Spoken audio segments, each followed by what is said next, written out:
ঠাকুর শ্রী শ্রী রামকৃষ্ণের কথা।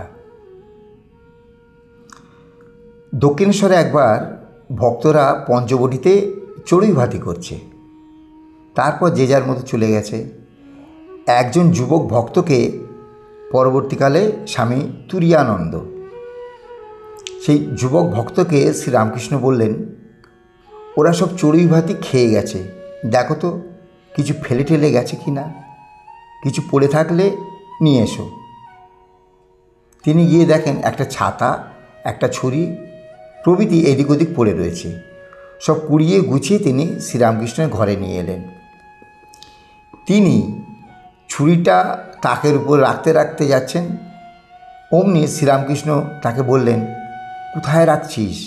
ওখানে নয়, এই ছোটো খাটটার নিচে রাখ, এইটে ওর জায়গা। যার যে জায়গা সেখানে তাকে রাখতে হয়।